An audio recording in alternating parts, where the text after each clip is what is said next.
Bano kigambibwa nti baafera abayizi emitwalo 9 ekitundu ku ssente abayizi abasiniya 6 abaatuula omwaka 2025-2026 ebigezo byabwe ebyakamalirizo ze baasasula okufuna ekimanyikiddwa nga job forms nga zino ze zibasobozesa okulaba obanga balondebwa mu abo gavumenti beesasulira ku ssettendekereza waggulu.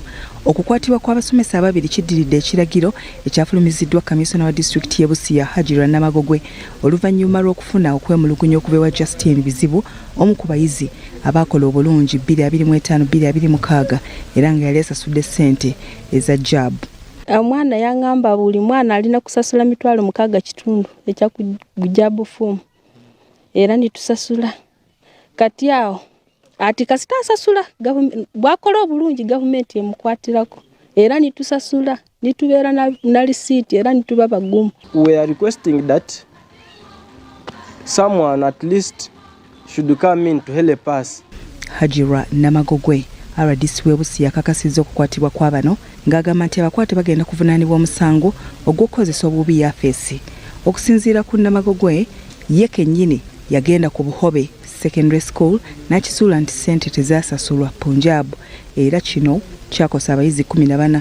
Omusomesa yenna anairayo okuzanira ku poto during the period of registering our children anaabakoze omusango gw'anaagomola era amateeka gaidako mugemaku. Bwe twogeddeko n'omu ku bayizi abagambibwa okuba nti baaferebwa, Justin Bizibu ategeezezza nti kyamunyiiza nnyo erinnya lye obutalabikira ku lukalala lw'abayizi abaaganyulwa mu nteekateeka y'abayizi abayambibwako gavumenti ku mutendera gwa yunivasite ate nga nnyina mukazi munaku atasobola kumwongerayo.